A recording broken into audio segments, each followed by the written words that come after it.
Bular mana O'zbekistonga qanaqa kirib ketyapti? Hammasi Xitoyliklar ketdi. Mana yana kelyapti, davomi ularni ketyapti orqagacha. Chorsiga ham Xitoyliklar yetib ketdi. Taqiy sotib olishganmi deyman. Bu Xitoyliklar bozorlarga kirib kelishda indamadik. Biznesga kirib kelishda indamadik. Endi mahallalarga ham kirib kelishdi. Xitoy magazin. Mana qaranglar, Xitoy oshxonasi, Xitoy yozuvlar. Biz O'zbekistondamizmi, Xitoydamizmi? Ikkita do'konni bittasi Xitoycha yozuv, Xitoy. Yerlarimiz chet el fuqarolariga berib yuborilyapti mazmunidagi xabarlar asossiz va oxirigacha o'rganilmasdan chiqarilgan xabarlardir. Xitoy xalq emas, imkoniyatlar davlatimiz uchun. Xitoy xalq emas, imkoniyatlar davlatimiz.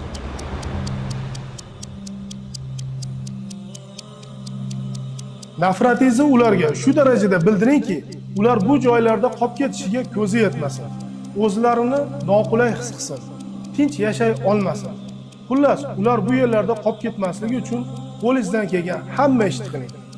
Mazlum Uyg'ur birodarlarimizga qilgan zulmi uchun ulardan qasos olishimizdan har soniya qo'rquvda, xavotirda yashasin. Buyuk Xitoy devori qanchalar mustahkam qurilganini hammamiz bilamiz. Lekin dushman bostirib kelganda bu devorlarning mustahkamligi foyda bermagan.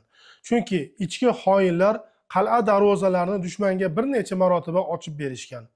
Ulardan eng mashhuri 1644-yili general U Sangu darvozani manjurlarga ochib bergan. Xuddi shunday O'zbekistonni bosib olishga ko'z tikib turgan xitoyliklar kirib kelishiga ham darvozalarni ularga lang ochib berayotgan xoin amaldorlarning qo'l izlari ko'rinib qolyapti. Hukumat odamlarni xitoyliklarga nisbatan qarshi reaksiyasini yumshatishga va odamlarni chalg'itishga qo'ldan kelgan hamma narsani qilyapti. Hatto odamlarning orasida xalqni Xitoy xavfidan ogohlantirganlarni chaqirib olib uzr so'rattirishgacha boryapti. 2024-yilda O'zbekistonga 60 mingga yaqin xitoylik keldi va shundan 10 mingtasi ishlashga biznes qilyapti. 100 dan oshig'i o'zbek ayollarimizga uylandi va 2025-yilda 1 millionta xitoylik kelishi plan qilgan. Bu juda katta xavf. Bu xitoyliklar shunaqaki, bular masalan dunyoda mana o'rislarni yomon deyshadi. Bular o'rislardan-da yomon xalq, juda yomon xalq. Bularni tegida boshqa narsalar yotadi. Ya'ni o'sha joylashib olish, o'sha O'zbekistonga joylashib olib, ertaga hammaga demping qilib, hammani sindirgandan keyin uslubiyalarni diktovka qiladi. Bugun rasmiy ma'lumot kelib qoldi. O'shani sizlarga o'qib bermoqchiman. O'sha xitoyliklar haqida bo'lgan har xil shov-shuvlar, o'sha oltin qo'llarni xitoylar sotib olishi yolg'on bo'lib chiqdi. Yerlarni ham xitoyliklar egallab oldi deyish ham yolg'on bo'lib chiqdi. O'shaning uchun vahimaga o'rin yo'q. Yana bir o'zini xitoyshunos deb tanishtirayotgan toifalar hukumatning buyurtmasi bilan ularni salkam xaloskorga chiqarib qo'yapti. Sayfiddin Ahmadovich, Xitoy xavf degan fikr qanchalik o'rinli? Men mutaxassis sifatida aytaman, Xitoy xavf degan tushuncha umuman asossiz. Shu mana shu nuqtai nazardan olib qaraydigan bo'lsak, Xitoy xavf emas, imkoniyatlar davlatimiz uchun. Bu nima uchun, qayerdan o'zi kelib chiqyapti degan savol. Bu gaplar, ha? Bu gaplar deganda, birinchidan tan olish kerak, bunaqa nima deydi? Bundan manfaatdor kuchlar kim? Manfaatdor kuchlar kim deydigan bo'lsak, shu axborotni tarqatish va uni orqasidan o'ziga xos turli xil preferensiya deydi, o'ziga xos davleniya qilishga harakat qilayotgan davlatlar bor. Qaysiligini ayta olamizmi? Qaysiligini bizning raqib davlatlarimiz borda. Raqobatchi davlatlar bo'lishi aniq, masalan, borda endi ular. Masalan, shuni endi undan tashqari alohida kuchlar bor. Hozir dunyo globallashuv sharoitida, masalan, deylik, ayrim qo'shni mamlakatlarimizda ham yo shu Osiyo davlatlarida ham joylashib olgan bir terroristik kuchlar bor. Inqillab-sinqillab bildirgan fikrlaridan xitoyliklar ezgu niyatdagi insonlar ekaniga ishontirmoqchi bo'lganini ko'rishingiz mumkin. Oxirgi vaqtlarda haqiqatdan ham bizni ko'chalarimizda, savdo nuqtalarida Xitoy yozuvidagi o'sha peshtaxtalar, Xitoy yozuvidagi reklamalarda ko'payib ketganligi bu fakt. Bu bir yil emas, 3-4 oy ichida keskin darajada oshib ketdi va odamlar haqiqatdan bu diqqatini tortyapti. Kecha ayrim rasmiy idoralar bundan vahima ko'tarish kerak emas, bu yoq degan masalalarni chiqib aytdi.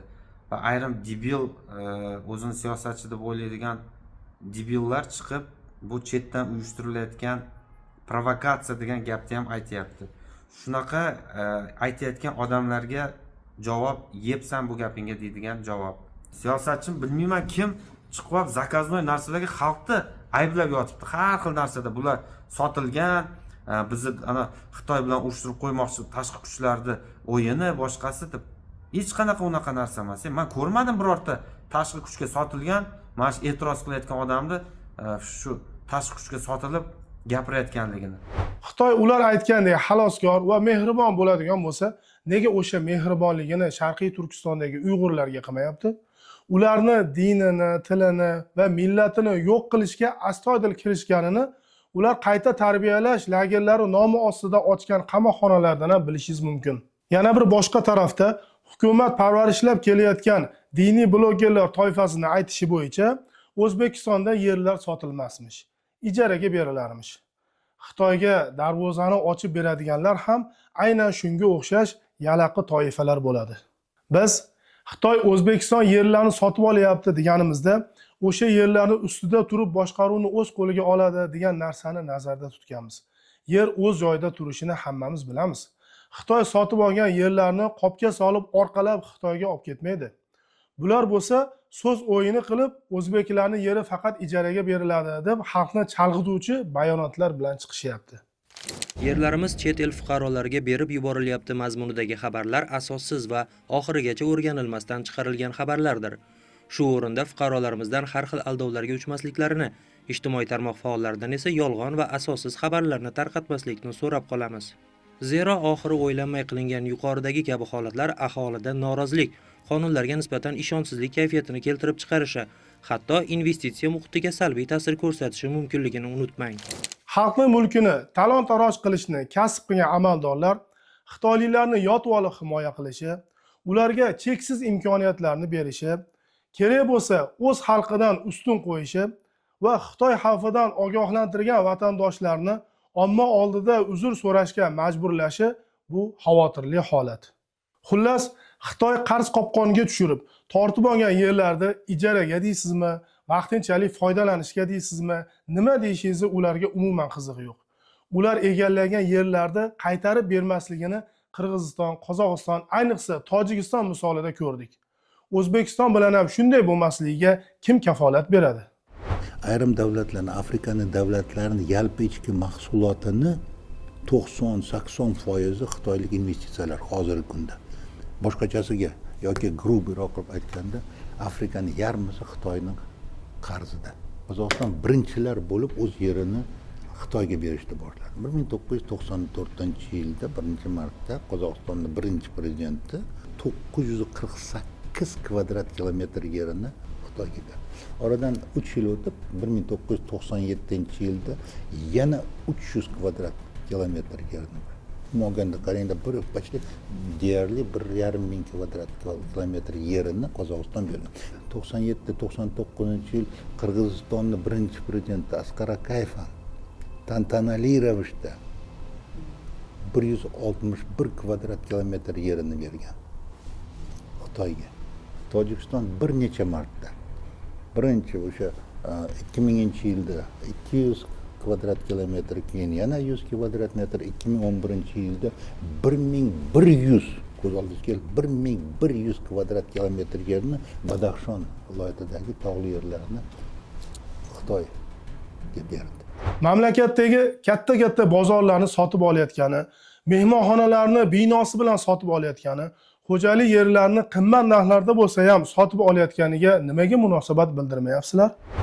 Masalan, biz o'zimiz Toshkentga kelganimizda qoladigan ba'zi mehmonxonalar bor edi. Xosatan bitta Muvaffaq degan mehmonxona bor edi. O'sha xitoyliklarga o'tib ketibdi. Hozir xitoycha yozuvlar bilan va juda bir axloqsiz holatda ko'rilyapti. Amerika Afg'onistondan chiqib ketgandan keyin Xitoy mana shu holatga nima deb munosabat bildirganini bilasizmi? Biz Amerika va Rossiyaga o'xshab qo'shin kiritmaymiz. Biz O'rta Osiyo yerlarini sarmoya kiritish orqali egallab olamiz degan edi. Xuddi shunday, ular bizni yurtlarga bizga mehribonlik qilib sarmoya kiritmayapti. Ular asosan kichik bizneslarga e'tibor qaratyapti. Kichik bizneslarni sindirish uchun 1-2 yil ziyoniga bo'lsa ham tovarni 2 barobar arzon bahoda sotib ishlab turadi.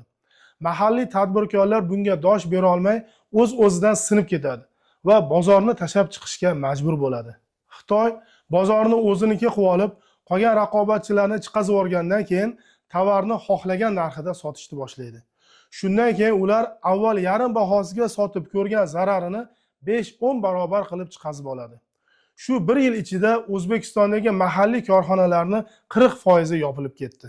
Rossiya hududi O'zbekistonning hududidan 40 barobar katta bo'lishiga qaramay, Xitoyda atiga 79 ta korxonasi bor. O'zbekistonda bo'lsa 3,5 mingta Xitoyning korxonasi bor. Ular shuncha korxona, zavod, fabrikalarda shundoq tashab ketadi deb o'ylaysizmi? Samolyot to'la xitoyliklar oqib kelayotganini hammamiz ko'ryapmiz. Ular bizni baxtli qilish uchun kelayotgani yo'q. Xitoy bizni yurtlarga xom ashyo resurslari bazasi sifatida qaraydi. Hatto ularning televideniyasida ham O'zbekiston haqida ma'lumotlar berib borilyapti. 乌兹别克斯坦国土总面积44.74万平方公里，人口2863万，是中亚人口最多的国家，同时还是一个有着130个民族的多民族国家。乌兹别克斯坦的国徽上主图案是一只展翅欲飞的吉祥鸟，表达着对自由的热爱。吉祥鸟身后，一轮红日必星之地。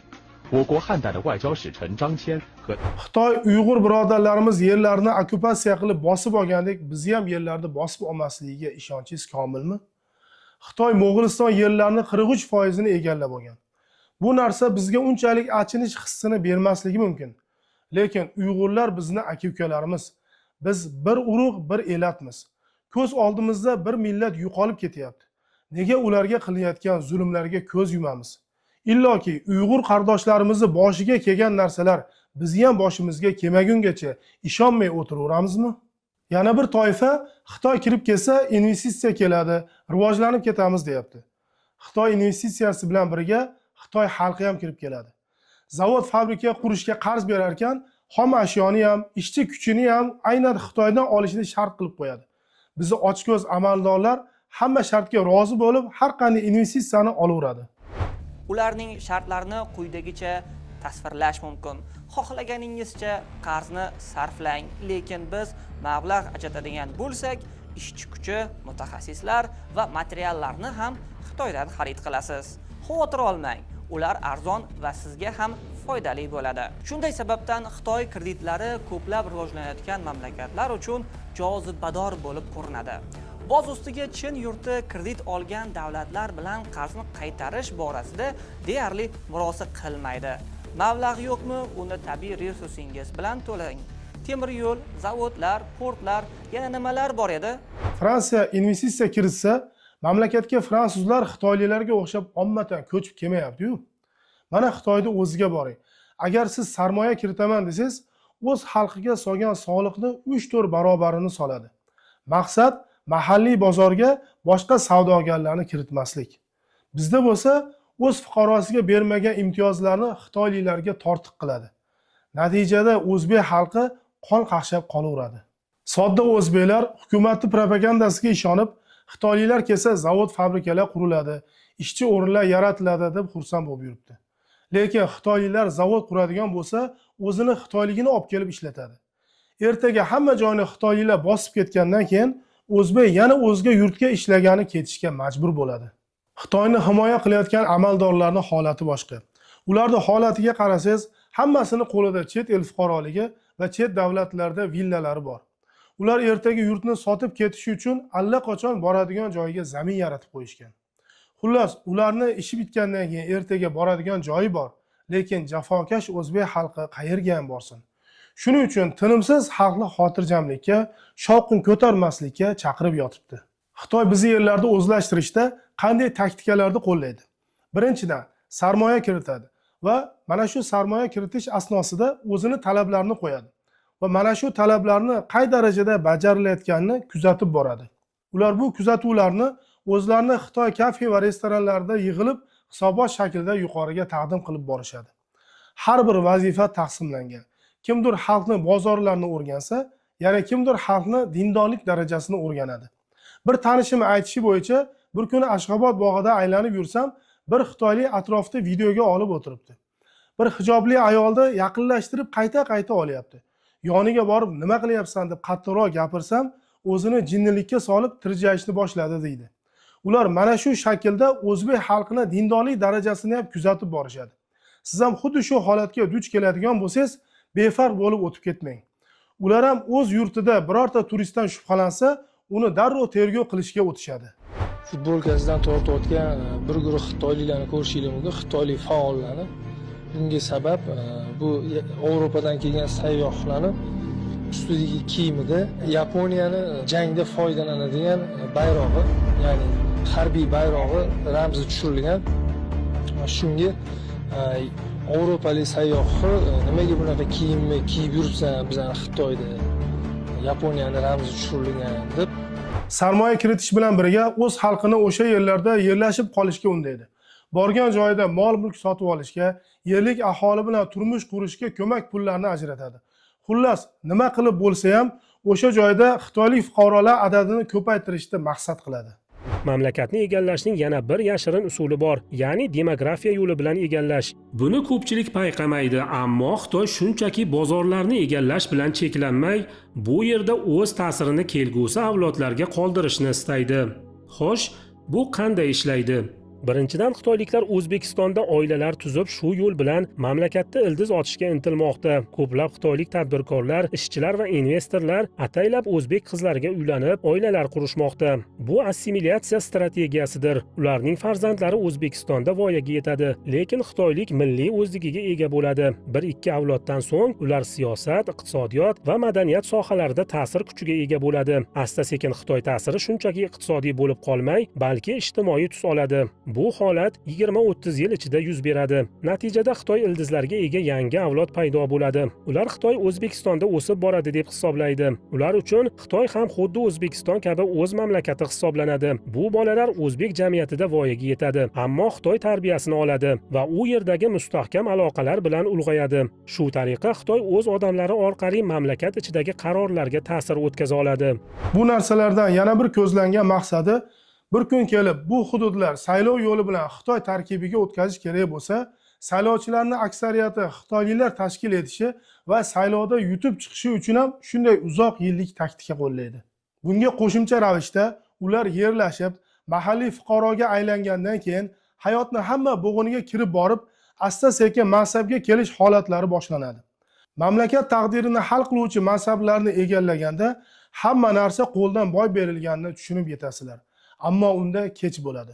Ana o'sha paytda haqiqatdan ham shovqin qilmasdan jim o'tirishingizga to'g'ri keladi. Ba'zilar xitoyliklar kafe, restoran ochsa nima bo'pti? Amerikada ham, Yevropada ham ularning mahallalari, restoran, kafelari bor deyishyapti. Amerikada restoran ochgan bo'lsa, avvalo ularda o'z xalqining foydasiga ishlaydigan qonunlar bor. Xitoylikni o'z xalqidan ustun qo'yishmaydi. Bizda bo'lsa, qonunlar faqat xitoyliklarning foydasiga ishlayapti. Xalqimiz ko'proq o'zbeklarga berilmagan vakolat va imtiyozlar ularga berilganidan norozi bo'lyapti. Xitoyni qabul qilmagan jamiyatlar ham bor.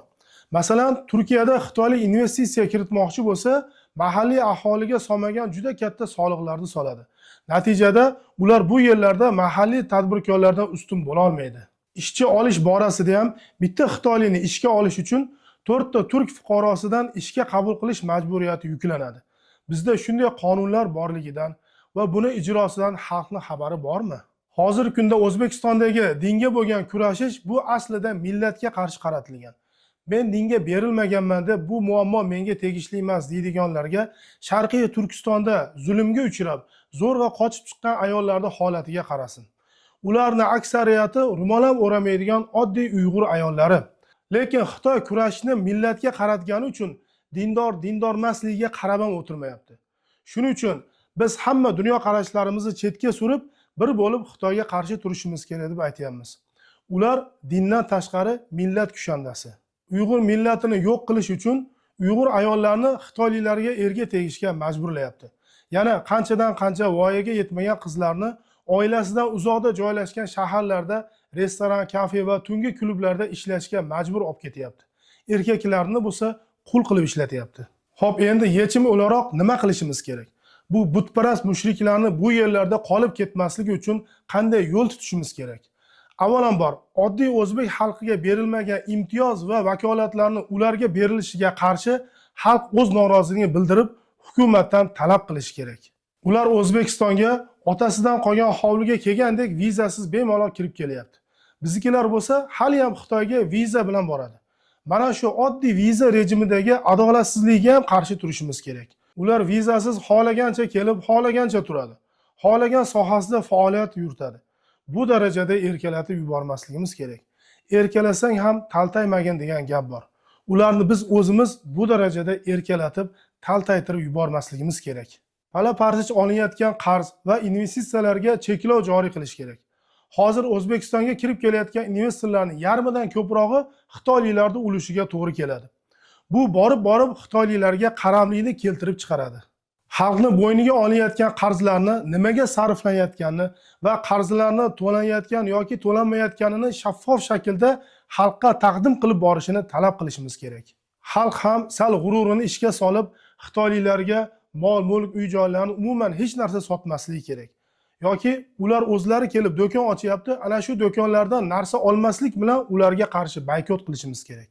Xitoyni Sharqiy Turkistondagi qardoshlarimizga qilayotgan zulmini eslab, kerak bo'lsa ularga ham eslatib, xuddi tug'ishgan akamizga zulm qilayotgan dushmanga qaragandek qarashimiz kerak. Nigohimizdan, gap so'zimizdan ularga nisbatan nafratimizni his qilib turishsin. Nafratingizni ularga shu darajada bildiringki, ular bu joylarda qolib ketishiga ko'zi yetmasin. O'zlarini noqulay his qilsin, tinch yashay olmasin. Xullas, ular bu yerlarda qolib ketmasligi uchun qo'lingizdan kelgan hamma ishni qiling. Mazlum Uyg'ur birodarlarimizga qilgan zulmi uchun ulardan qasos olishimizdan har soniya qo'rquvda, xavotirda yashasin. Vassalomu alaykum va rahmatullohi va barakatuh. Qo'qonda yaqinda bitta katta magazin ochildi. 70 ta odam ish bilan ta'minlandi va arzon mahsulot yetkazib beryapmiz degan reklama bilan chiqildi. Hokimiyat ham bu narsani xuddi shu ko'rinishda olib chiqishdi axborotga. Yana 70 ta yoshda ish bilan ta'minladi. Lekin u bozor hududi. Bilasiz, Qo'qon xalqini asosiy qismi bozordan tirikchilik qiladi. 3 ta katta bozorimiz bor. Aynan shu bozorda o'rtasida joylashgan katta yo'lni bo'yida magazin ochildi. Ishlab chiqarishi ham o'zida, sotuvi ham o'zida. Endi men bozorchilar bilan gaplashdim, atdagi tadbirkorlar bilan, kichik tadbirkorlar bilan aytishyapti, bizi savdomiz bu ochilgandan keyin keskin tushib ketdi. Ya'ni bizi pachka narximiz, ya'ni optim narximizdan arzon sotyapti. Ya'ni bu demping holat. Shunchaki arzon sotilmayapti. Boshqa o'yinchilarni bozordan chiqarib yorishlik uchun ko'targaniga sotish desa ham bo'ladi. Ya'ni dempingni ma'nosi yoyib ketsak ham bo'ladi. Ko'pchilik tushunishadi, lekin tushunmaganlar uchun ma'lum vaqt demping asosida, ya'ni narxni tan narxidan ham pastroqqa sotishi mumkin, qolgan o'yinchilarni o'yindan chiqarish uchun. Ya'ni boshqa tadbirkorlar u raqobat qila olmaydi. Sababi tan narxi o'zi qimmat, foyda qo'yish kerak, uni ijarasi bor, oyligi bor, yana kommunal to'lovlari bor. Umuman olganda qoplamaydi-da, o'z-o'zidan tadbirkorlikdan chiqishga to'g'ri keladi. Xitoy Respublikasi tadbirkorlarini, ya'ni o'zlarining tadbirkorlarini juda katta subsidiyalar bilan qo'llab-quvvatlashyapti. Qaysi ma'noda? Tadbirkorga borib o'zi 100 so'mlik narsani 2 so'mga sotib ol desangiz yoki o'zi 100 so'mlik narsani 150 so'mga sot desangiz yoqmaydi. Davlat nima qilyapti? Xitoy davlati, sen sotaver, men qolganini qoplab beraman degan ko'rinishda takliflar beryapti deb eshitdik.